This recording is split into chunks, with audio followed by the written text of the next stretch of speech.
Hi, everyone. I am Amy Vetter, and welcome to the Breaking Beliefs podcast, where anything can be possible, because when you believe you can, you will. This series is all about getting honest with ourselves and noticing the things that we carry with us. We each have our own life experiences to go from, and sometimes it's hard to truly understand what it's like to be someone else. What we can do to create change is to start with us. If each of us took one action each day in our own lives, we could collectively change the world around us. But what does it take? It takes work, it takes practice, and we have to be honest with ourselves as we get there. Welcome to this episode of Breaking Beliefs, where I interview Jackie Cardello. She is a CPA and president and managing partner of GRF CPAs and Advisors, a leading CPA firm with international reach headquartered in Washington, D.C. While providing leadership and guidance for the firm, Jackie focuses on strategies that elevate GRF as a premier provider of accounting, assurance, tax, and advisory services to nonprofit organizations, small businesses, and individuals. She also spearheads initiatives that focus on recruiting and mentoring young CPAs, as well as programs that promote diversity, equity, and inclusion. She is a board member of CPA America, a national association of CPA firms in the United States. She has a passion for animals and children and has served in various capacities for organizations such as Treehouse Child Assessment Center of Montgomery County and Girls on the Run of Montgomery County. She is a graduate of the University of Maryland, College Park, and member of AICPA, MACPA, GWS CPA, and the National Association of Professional Women. She was recognized by the Greater Washington Society of CPAs with their Women to Watch Award Emerging Leader category in 2013. During my interview with Jackie, we discuss her journey in the accounting profession as a driven career woman and mother. We discussed the struggles she had as she was growing up with her career and wanting to have it all, and the barriers that she had to break through with herself and the people around her to eventually become a managing partner of her firm. I hope you enjoy this interview and take a lot away from it, and please share this interview with someone that you think that it will help as well.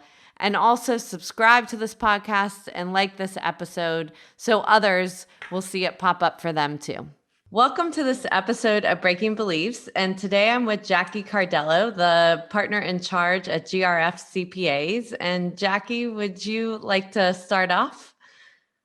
Yes, thank you, Amy. I'm Jackie Cardello. I am the president and managing partner of GRF CPAs and Advisors. I've been with GRF since for a very long time. I started my career there as a senior auditor, and I've called it home ever since. And I'm now managing the firm, working with my team is what I like to say. I think of managing the firm as leading the firm. It's really leading a team of individuals with whom, without the entire team, we couldn't be successful. It's a full service CPA firm. We provide accounting, advisory, attestation services, tax services, consulting, all different, a variety of services to different businesses. And our cornerstone is nonprofits. The three founding fathers who built the firm started with a belief that giving back to our communities was of utmost importance. And that was a foundation of GRF CPAs and Advisors. And it is a big part of who we are today. Our culture is about being very active in the communities that we serve and giving back to those, paying it forward, and helping out other individuals with their missions and their businesses. Great. Well, that sounds amazing. And looking forward to getting to that through our interview today. So today's interview is really about you and how you began in your life and career as well. And so just to start off, where were you born? What did your parents do? That sort of thing when you got started. Okay. So I was actually born in California. Oh, okay. But what part? Yeah, Burbank. Okay. Johnny Carson show, right? That's what everybody says to me. It's like in Yeah. my age group who understands that. Exactly. Yeah, so, but my parents relocated when I was very young. So I call Maryland home. Gaithersburg, Maryland is where I grew up and went to high school, a local high school there. I also went to University of Maryland. That's where I got my undergrad in accounting. And my father happens to be a retired CPA. He was also in the profession working for the government. And my mom was a homemaker. She was a stay-at-home mom. She had the most important job of all. But she was always one of my, she was college educated. She was one of my biggest supporters who always told me, you know, this is a great option if you choose it. However, I want you to have options. I want you to pursue an education, pursue whatever it is that you want to do, and we're here to help you. And that stuck with me. And interestingly, my father and I are alike but different. There's a lot of things we share, but there are some things, so for example, when I was old enough to figure out what it was that he did, I thought it was incredibly boring. Yeah. I will be the first to say, I am not one of those people who wanted to be an accountant or a CPA from the time I was a little kid. It was never on my radar. I wanted to be a vet, wasn't very good in science. Then I wanted to go to law school, which I still, part of me kind of wishes I would have done that just, for the experience. Was really, really good at, believe it or not, both math and English. So I was kind of torn there. Okay. English was one of my favorite subjects in college. And I thought, maybe I'll major in English and go to law school and then I had one of my advisors say to me, well, unless you want to teach, why don't you have a backup? And teaching was certainly an option as well. But they said, think about what else it is you like to do. You're good at math, you're good with numbers. Do you want to try something else? And that way, if you decide not to go to law school, maybe you have a backup plan. So then I went to general business and took my first accounting course. And that was it for me. I had this aha moment. Really? I had a great professor. Yep. Great professor. Loved it. I thought, wow, this is way more interesting than I thought it would be. It clicked with me, and I changed my major and ended up majoring in accounting, and pretty much decided early on in my college career that I wanted to go into public accounting specifically and get my CPA. So it's funny. I had the complete opposite experience. I always thought I was going to be a CPA, and I took my first accounting course and I was like, what did I do? Yep. So I did not get it. I did horrible on my first exam. I remember going to the teaching assistant. I mean, there was like, I don't know, probably 400 people in the class. And the teaching assistant was like, you're going to put this up in your office one day, like this horrible exam. So I was like, I had always reconciled my bank account since I was 12 years old. And the debits and credits did not make sense to me at all whatsoever. It was opposite of what I had done. That's great. But yet here you are. Yeah. Exactly. Right. So why did you want to be a vet? Love animals. I love animals. It's a passion of mine. I've always loved animals. I've always had numerous different kinds of pets and rescued, little animals, from baby bunnies who, look like their nest was abandoned, baby birds that fell out of their nest. We've had dogs, lizards, ferrets, you name it, turtles. We've had it. And I was just always just obsessed with animals, and had a rabbit too. And I just thought that would be a really fun and rewarding career. So why did you change later? I'm terrible with the sciences. I tried the sciences. Science is not my friend. I learned early on that numbers are my friend, and not science, unfortunately. So I kind of realized early on that wasn't going to be your path. No. So what was your father doing of why you got relocated from California to Maryland? He was working for a private organization out there, and they transferred him. And I'm not until I honestly don't recall the name of the company, but they transferred him to Maryland. I know, right? California to Maryland. How do you make that transition?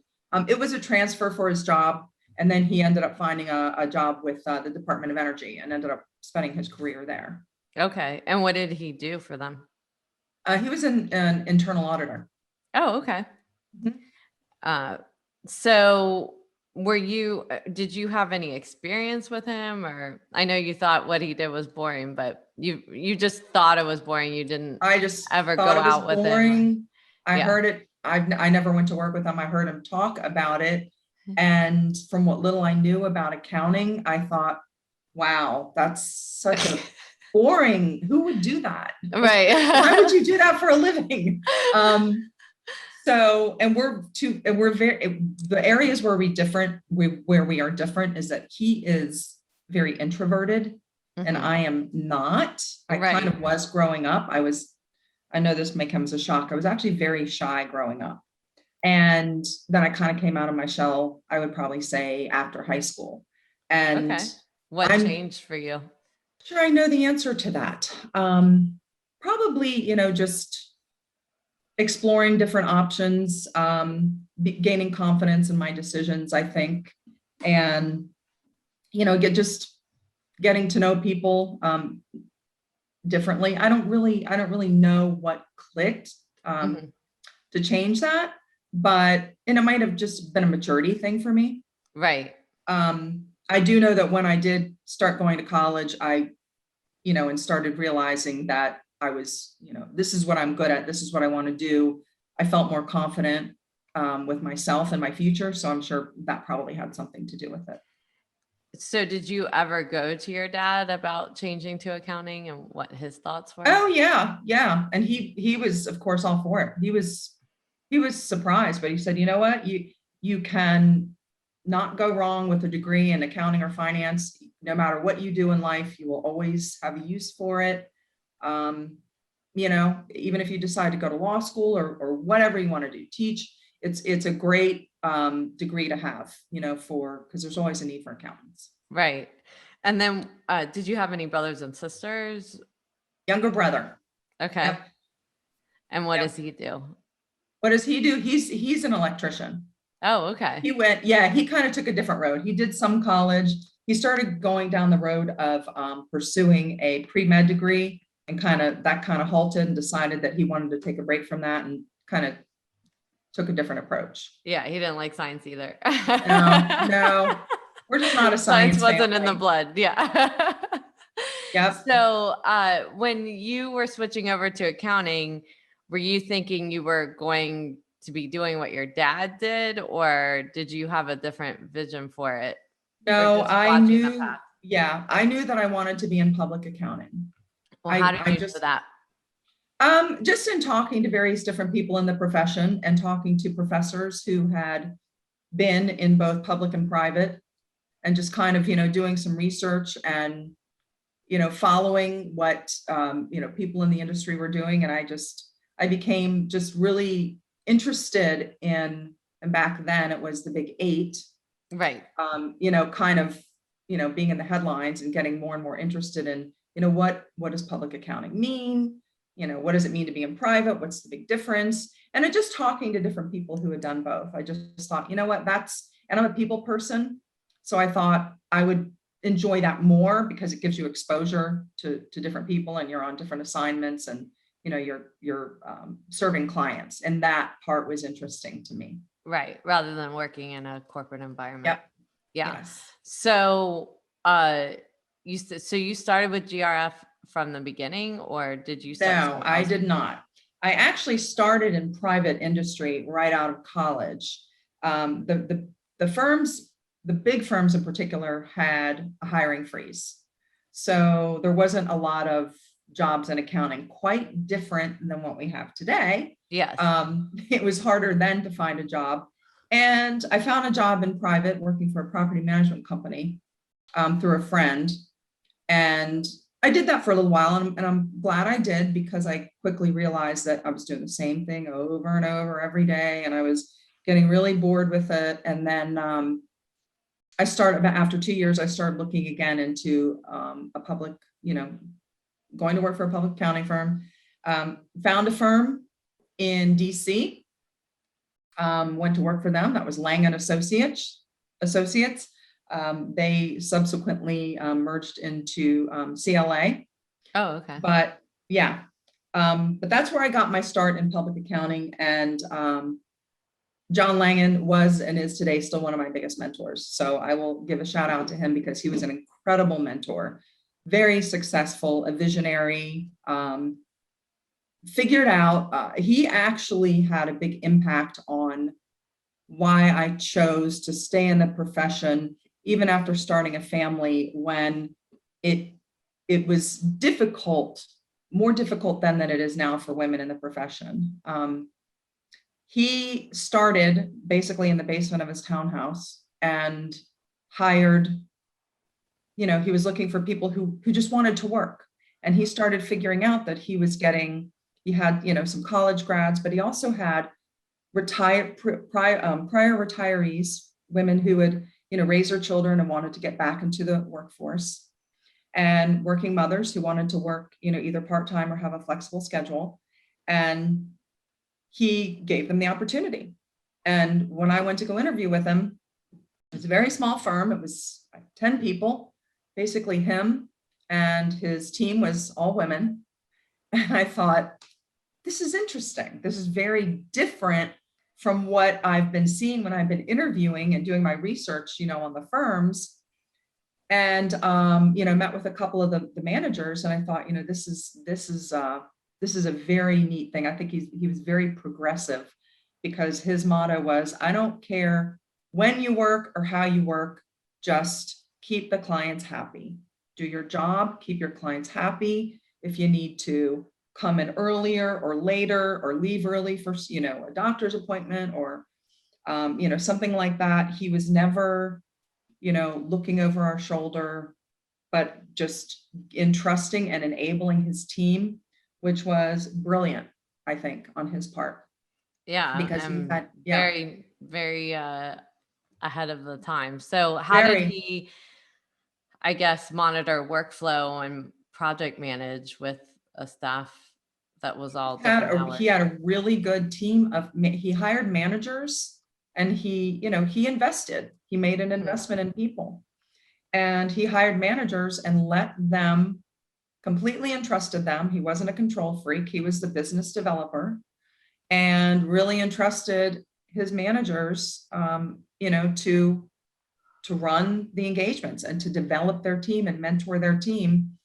And in empowering them, he was able to attract, the seniors and staff who were, really interested in a career in public accounting, and saw, the growth and the women rising up through the firm and becoming partners and moving on and developing their careers, were flourishing. And I think that he just, from day one, just started building a team that he empowered. Empowering was a key. Yeah. So how long were you there, and why did you leave? I was there about, I want to say I was there a little over 2 years, and I was doing mostly outsourced accounting.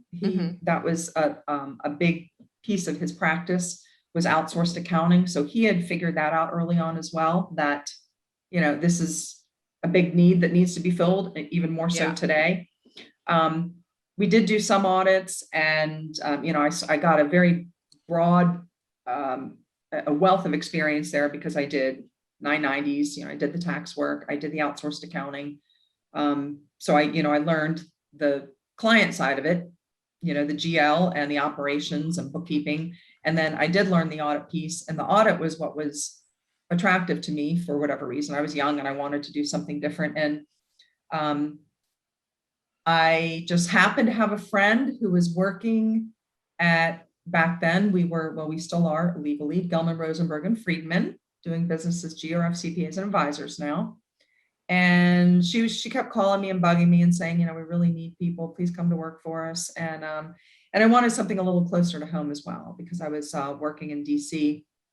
I wanted to shorten my commute a little bit. So I thought, I was young. I thought, let me try something different. And that's how I ended up at GRF. Came in as a senior auditor, and the rest is history. Yeah. So, and you said you started a family during this time, or was it? I did. Yep. I was a manager. So I worked my way up to manager, and early on, I decided that I wanted to be a partner. That was one of my career goals. And I had some fabulous mentors, and, my mentors, Michael Friedman being one of my, just the most valued mentors. He is one of the founding partners of GRF. And he was just a fantastic mentor. He saw something in me early on, and, just started grooming me for partnership track, and told me, there's a career in public accounting, you've got what it takes. And I worked a lot back then. What does that mean, to groom you for a partnership track?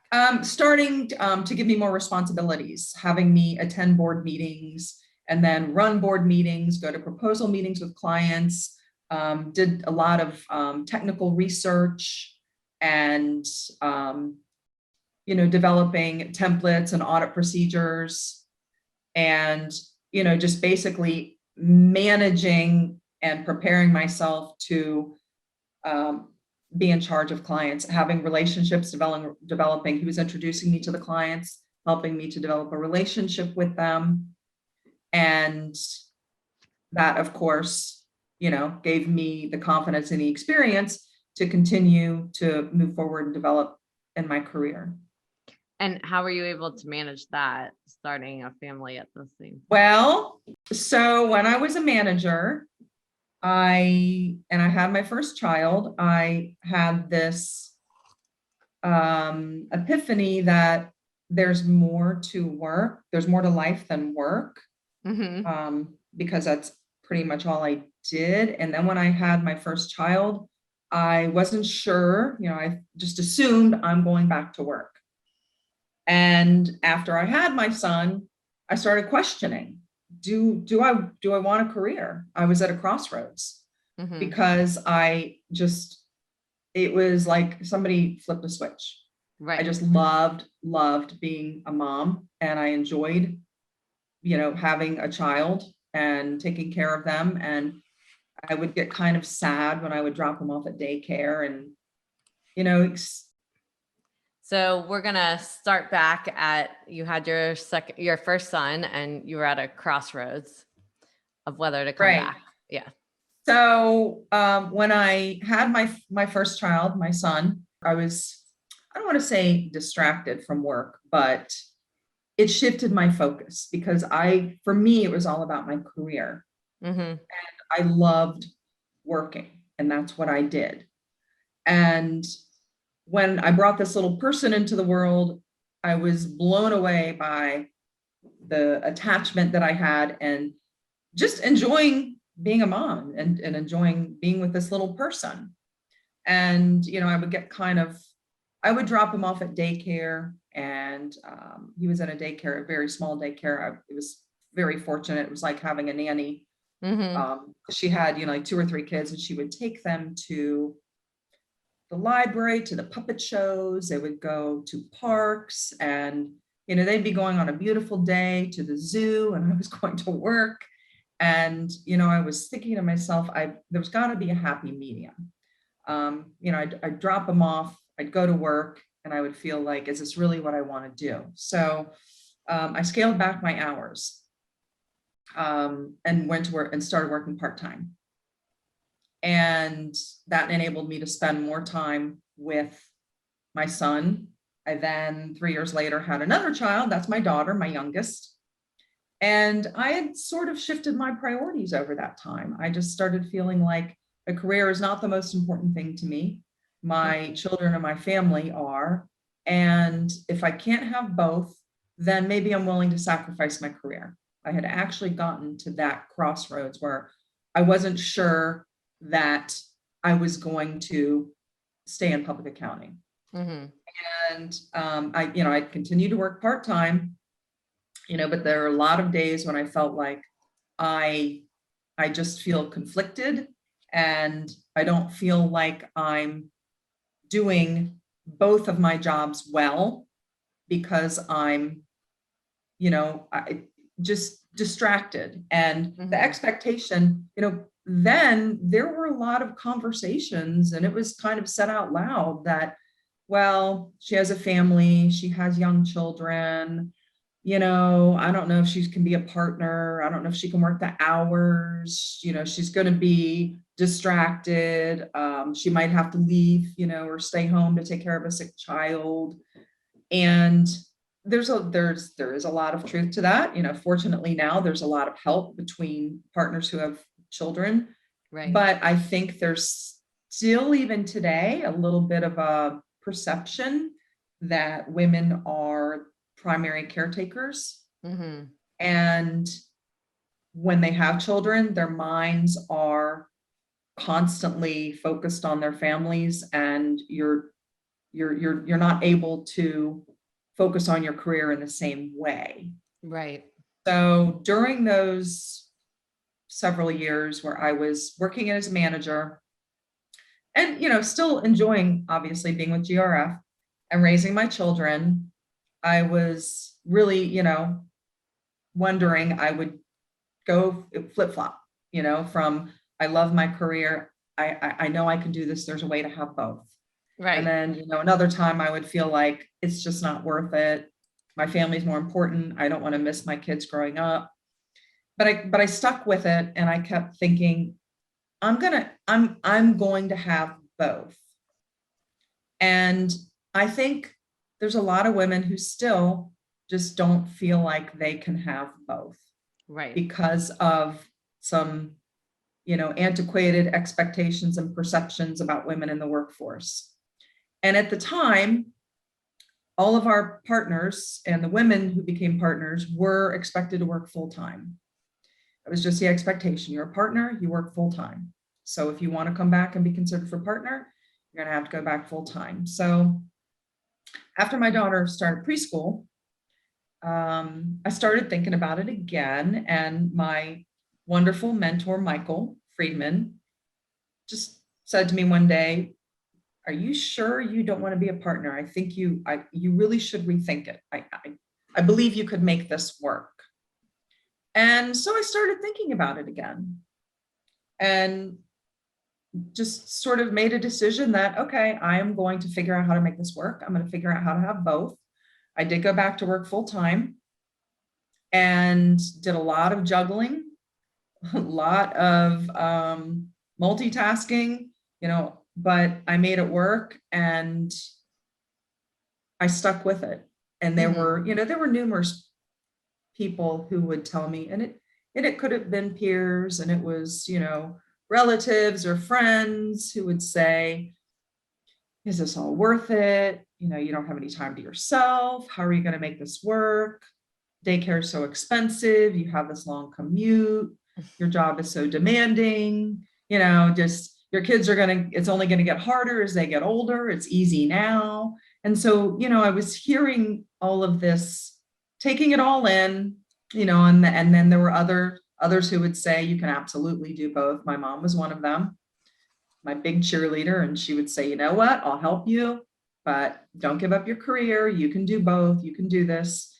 And as time went on, I realized that it will be challenging, and it will be work. And I felt like I had a perception that I had to change. Mm-hmm. And so I set out, to prove that it's okay to have a family. It's okay to have another focus. It's okay if I need to, come in late in the morning because I have a daycare issue, or leave early because my child has a doctor's appointment. to take off when the kids are at school, have a day off of school. It's okay to take a day off to be home with them. I just pretty much sort of carved my own, laid my own path. And, sometimes there was resistance because I worked different hours. Yeah. And, there was a time where it was all about, you had to be seen, it's, I don't want to call it old school, but it was old school. It's, if they don't see you, you're not working. And, I'm kind of in between that. I grew up in that old school, and it was, Right. you need to be seen, you need to work a ton of hours. And, there's, you can take a vacation, but, you don't take off for certain things, meetings are priorities, and, you have to figure out how to make it work. And if you have an important meeting and you have a sick child at home, figure out how to find daycare because you're expected to be at that meeting. Yeah. And so, I kind of came up in that environment, and, much more conservative with respect to, dress code and professional conduct and all of those things. And I just started to feel like I'm going to do the best that I can. I am going to work. I'm going to serve my clients. I'm going to be part of this team, but I'm not going to neglect my family. And if it comes to a point where I need to make a choice, I know what that choice will be.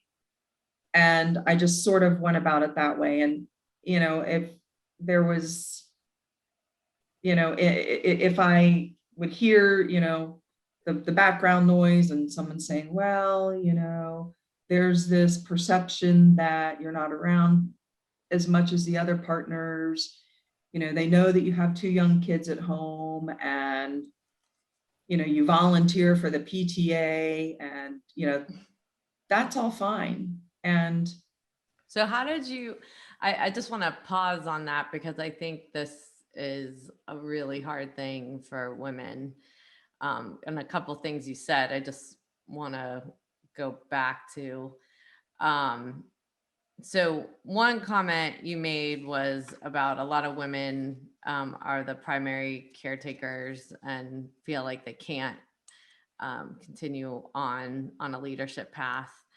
So what were some changes you made in your life or conversations you had to make sure that you could do it? And what would your advice be to other women as well when they feel that they might not have the support? And sometimes it is perception versus speaking up, right? So it is. Yeah, a lot of it is perception.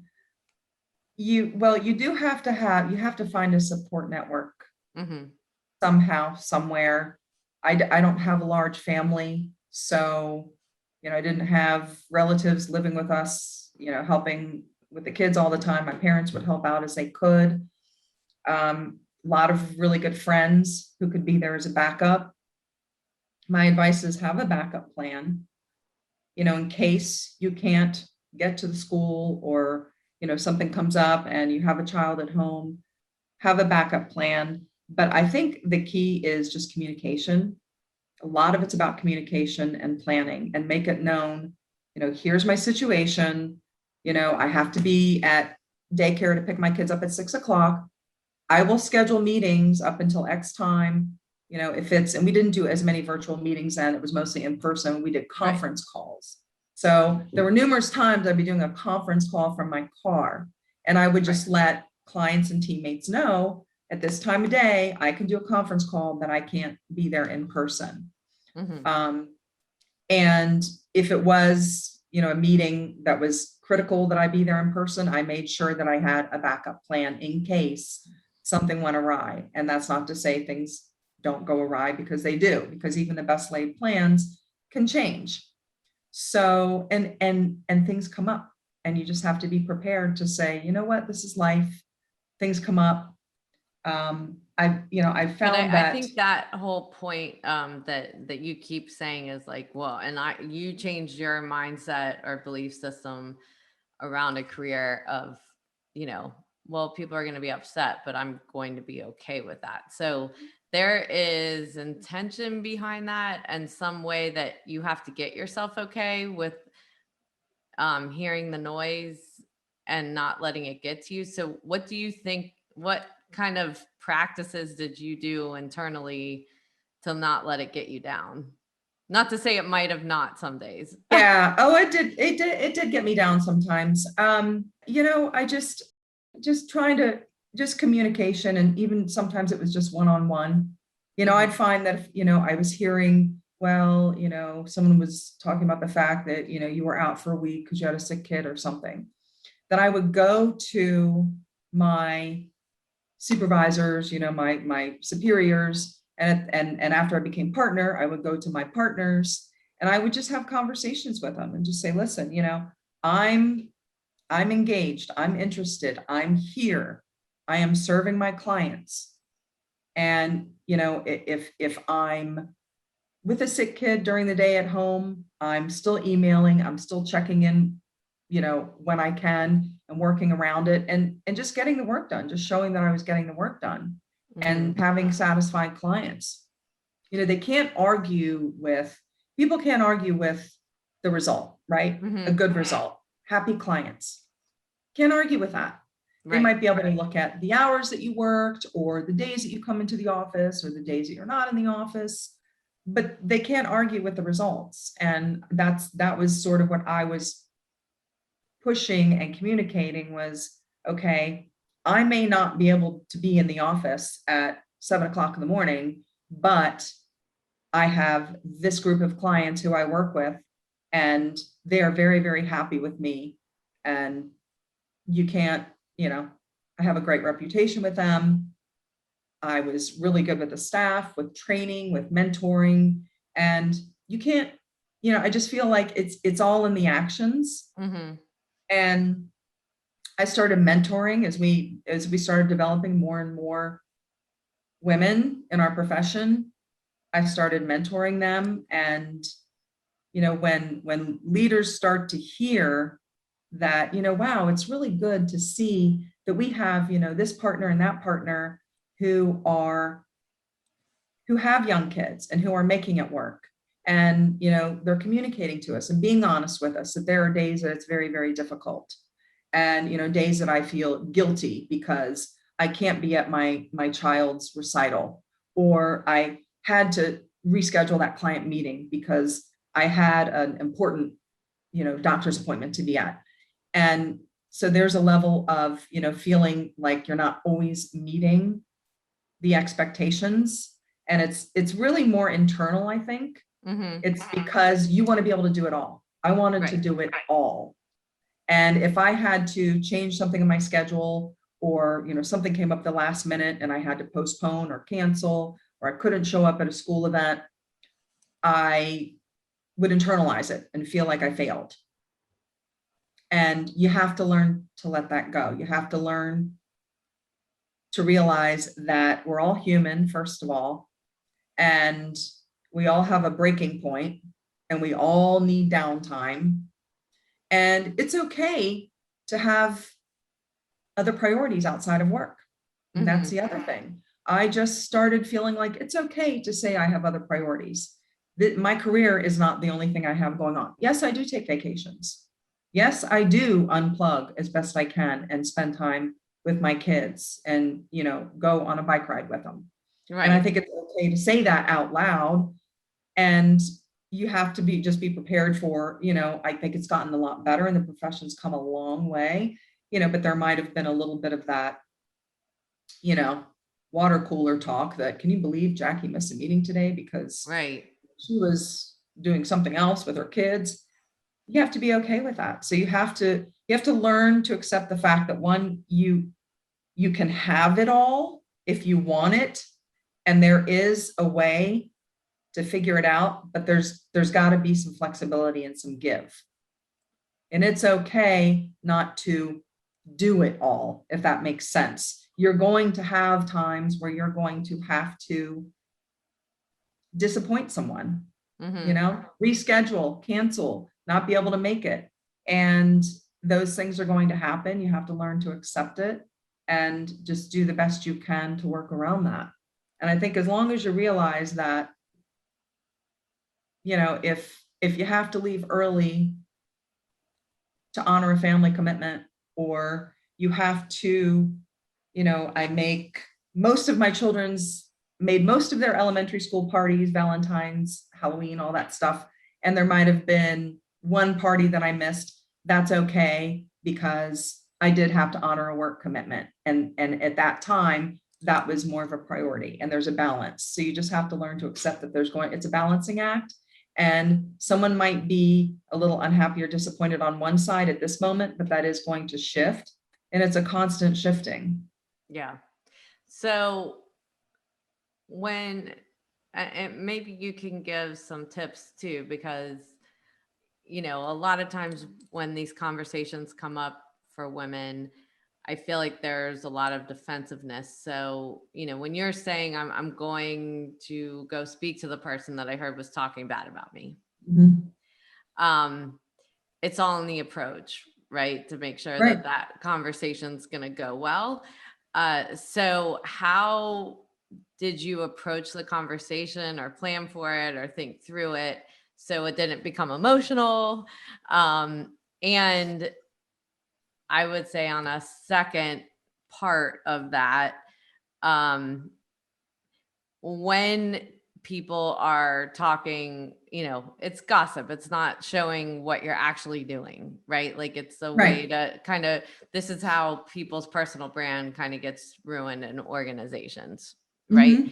So I would say the second part to that question is then, how did you communicate the things you were accomplishing, where a lot of women will feel like that's bragging or being political? But if you don't speak up and say what's happening, then the brand of she just cares about her kids and she's not delivering is going to overcome. So it's like, how do you approach the conversation and make sure people know what you are doing without it sounding defensive?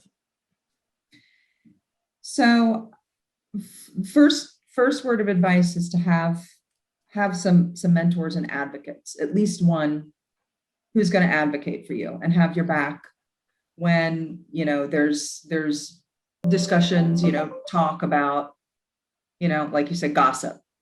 Have someone who's there to back you up and say, wait a second, that's not fair, just because this person is, getting married, having children, staying at home to take care of an elderly parent, or, an ill family member, doesn't mean that they're any less capable or passionate, about their work. And I would say, when I would approach it, I would just start with, okay, I understand that you feel like, since I'm working part-time, when I was a manager, that I'm not as interested in being a leader of this firm.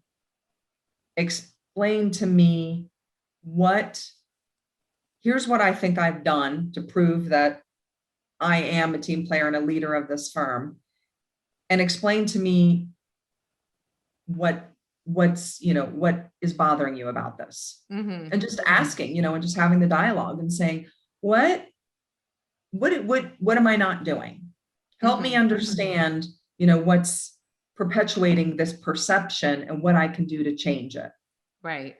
And some things are negotiable and some aren't. If the conversation is, well, all the partners are getting in at 7 a.m. and I have to drop a child off at school, and their school starts at, 8 o'clock, which means I've got another half an hour plus commute to the office. I can't be in there before 9 on these days, that I have drop off duty. That is non-negotiable. And you have to be willing to, in a very respectful way, just stand your ground and stand for your position, and just say, listen, I can't, meet this expectation to be in at 7 this day. And I can't, travel, we do a lot of traveling in our firm, and I used to travel a lot, not so much anymore, especially now. But, that's another thing. We have, and it's not just women, it's young men and parents who say, I can't travel as much anymore because I have young children at home. And some of them are afraid to speak up, to Right. say, they don't want to say no. They don't want to disappoint a partner and say, I can't go to Africa for 3 weeks because I need to be home to help my wife with our newborn infant. And again, it also does impact men. Yeah. But I still feel like women are the most reluctant to state their case and just lay it out and say, here are the non-negotiables. Here's a perception. Here's why I think the perception is incorrect. Here's what I can do to try and change the perception. And a lot of it honestly just comes back to communication and showing individuals what you're doing. If you're not physically present, how are you present? Are you in contact with them? Are you holding regular meetings? Are you keeping them up to speed on what's going on with a particular engagement? Yeah. Well, and I think all of that is really important for people to understand, and that it doesn't sound offensive, but Right. it is, this is my non-negotiable, but this is how I will serve your need on the other side. Like, this is how I can maybe do something that it might not be the way that you're used to, but it will be a way that we can still come to agreement of what you're trying to accomplish. So sometimes when you're asking those questions, it's important to have them so open-ended. It's like, well, what's the outcome that you're trying to get at the end, and come up with another path there, right? So that you're not feeling bad. That's exactly right. Yeah. And I think a lot of women in particular do feel like they're being defensive, and they are afraid that they will be looked at unfavorably, and it may stall their careers if they are honest, and state their case and just say, here's what I'm able to do, here's what I'm not able to do. Yeah. But I think the profession's changing. I know our firm is changing. That's one of the things that I would like to believe that I had a lot to do with, because that was my philosophy and I put into practice from day one. It was, I may not be in the office every day. I may not, I may leave early to go to a school function, but here's what I'm doing. And, keeping on top of the clients, keeping in touch with staff, communicating what's going on, and showing my young parents that it's okay to have, it's okay. There's a balance. Right. You can have. It's the top. It's the action from the top. If you want to, really truly have these policies in the firm where people believe it because they see the leaders doing it, right? That is so true. Absolutely true. Yeah. And we started, Yeah. So with your path to partner, how long was it before you became the managing partner of the firm, and what kind of, you having been there so long and gone through what you went through, what kind of belief systems did you want to change there, being the leader? Well, it wasn't a very long runway from when I became partner to when I became managing partner. I was partner. I was admitted effective January 1st of 2010. And I became managing partner July 1st, 2013. Oh, wow. It was a pretty short runway. So I was a principal. That's another position that we have during 2009. So that was sort of the stepping stone to being partner. But it wasn't a very long runway. And so I was still relatively new as a partner when I accepted that role. And that you have to have your belief system. You have to believe in you. You have to believe that you, one, deserve the role, that you are perfectly capable and you're in this position and there's a reason why, and you deserve it. And I think a lot of times that's not always the case. And I didn't always feel that way. Mm-hmm. And I'm not really sure what the psychology is behind that, but there were times in my college years and early on in my career that I felt like, well, I don't have what it takes to get to that next level. I don't have what it takes to be a partner. I want to be, but maybe I'm not as capable as this person or that person. And part of it is comparing yourself to peers. It's what you see and hear in social media and in the media in general. When you see things in the profession and you go to conferences and you see, first managing partner conference I went to, there were very, very few women there. And, that kind of is a little intimidating and discouraging initially, but you have to learn to take that and not let it bother you or change your actions or beliefs, and just say, you know what? I believe in myself. I believe that I'm qualified to be here. I believe that I'm perfectly capable, if not more capable than some of the others. And I'm going to take this as momentum to change a profession. So that's kind of the way I saw it. I saw it as, wow, oh my gosh, initially I was, what am I up against here? There's not that many women partners in general. There are more now. But in general, there's still a lot of firms that are male dominated. And what can I do about it myself? I believe that the profession's changing. I believe in myself. I believe there's a lot of talented women out there. And what can I do to help change a profession? Yeah.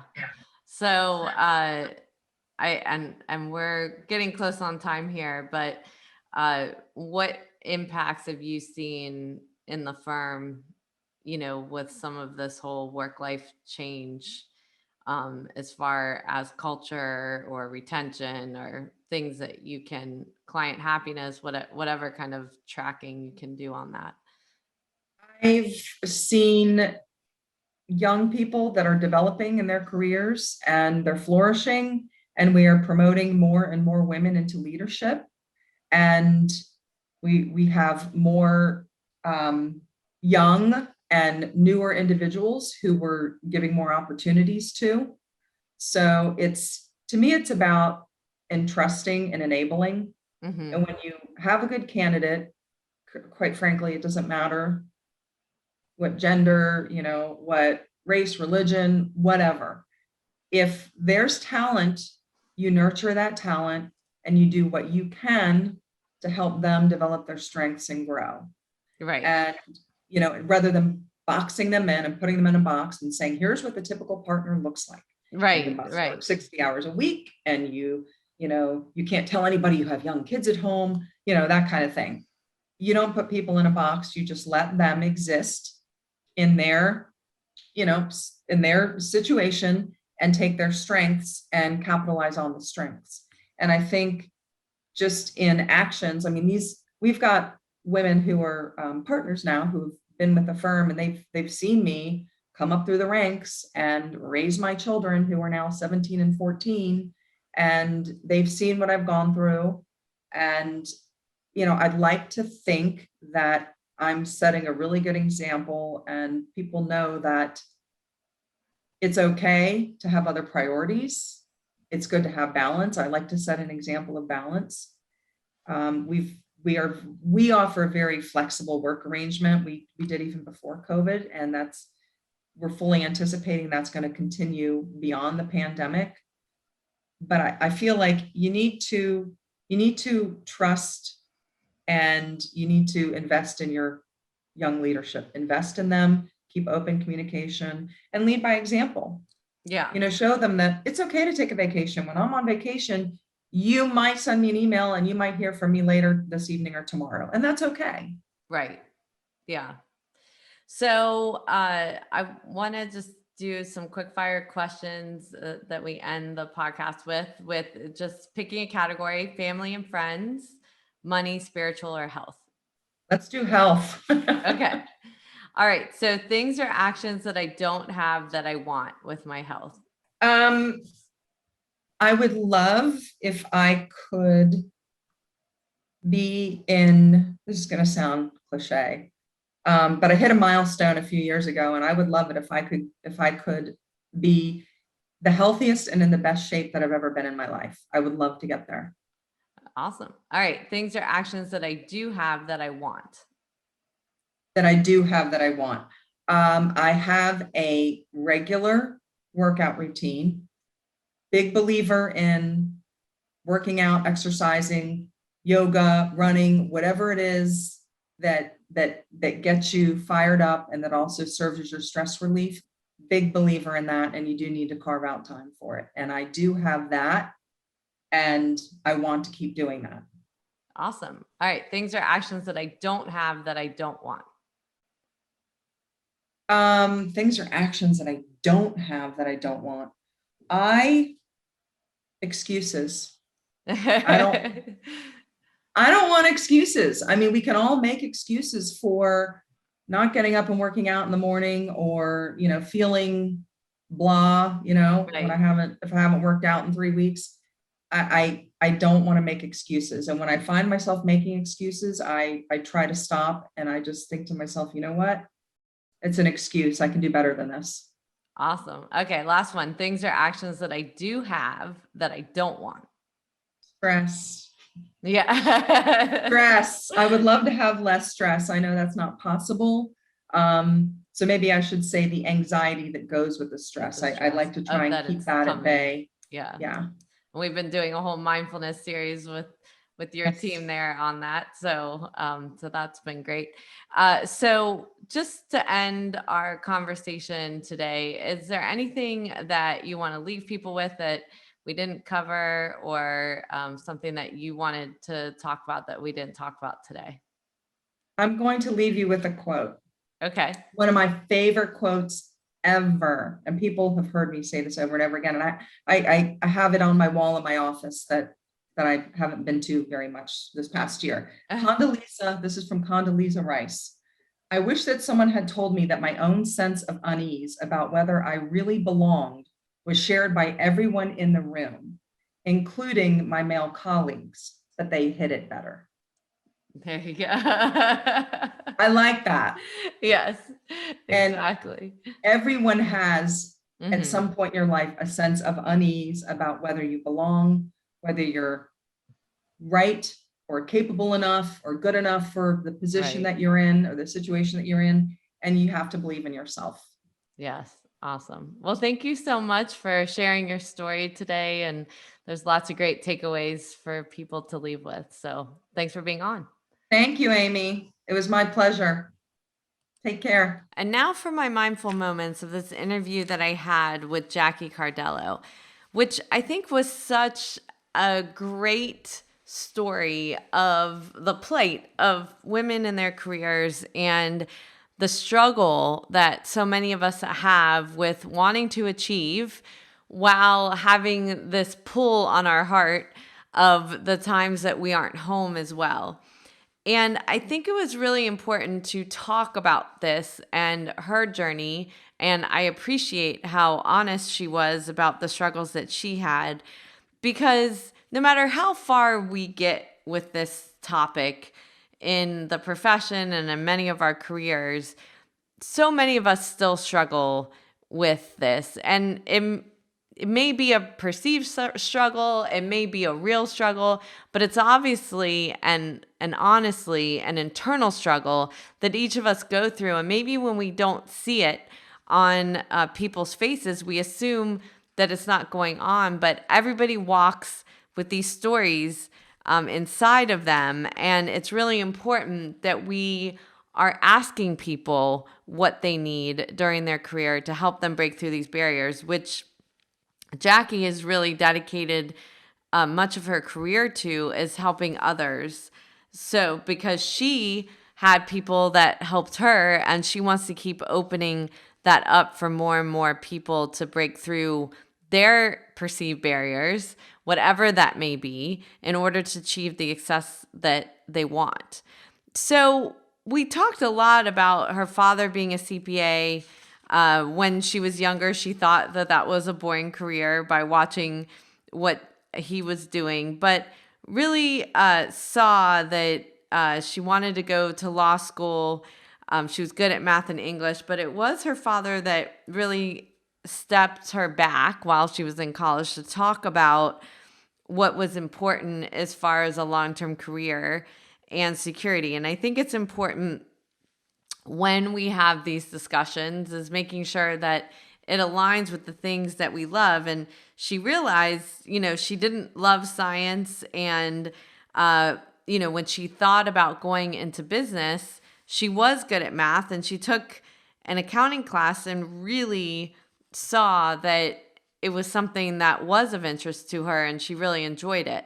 So I think that's important, is that we don't just isolate feedback and say, well, something's safe and that's the path we should go. It's that maybe it's a safe path, but do we love doing the work as well?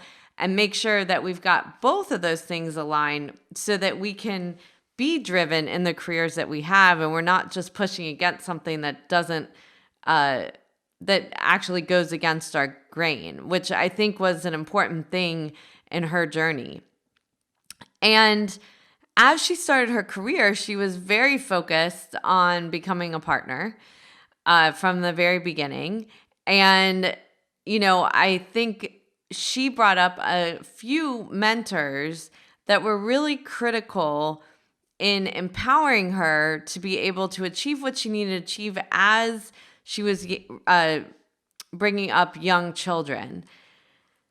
That can be such an important thing, to have those people around you so that you feel that it's okay to have those moments of weakness when you're feeling, that you're working too much and you need to talk to someone about it, and have that mentor to talk about and solve for those issues, so that you do feel like you're not missing out on everything. Now, the one thing is about balancing your career and trying to achieve is you're not going to be perfect at everything. And I think that was an important thing that she talked about was, you can just stretch yourself out so that you're not actually being great in any one area. And those are the moments when we need to step back and pause and really assess what are the things that are most important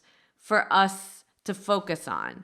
And if there's certain things that are not in alignment with that, or we're weighting things to be more important than they are, then it's that observation to create that shift or pivot in our life so that we do spend the time on the things that we have decided that are most important from a priorities situation.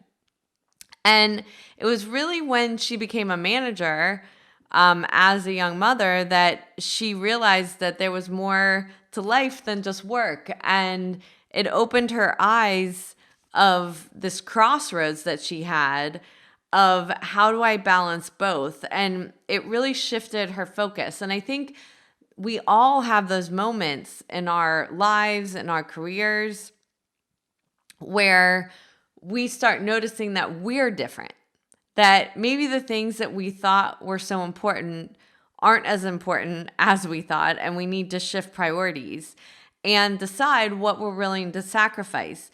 And during that time of conflict in her life, she definitely felt that she was willing to sacrifice some of her goals in her career so that she could prioritize being a mom the way that she wanted to do that. Now, we addressed the problems with the perception of women that are, trying to balance career achievement and raising children at the same time. And there's a certain perception that people are just going to have that you cannot control.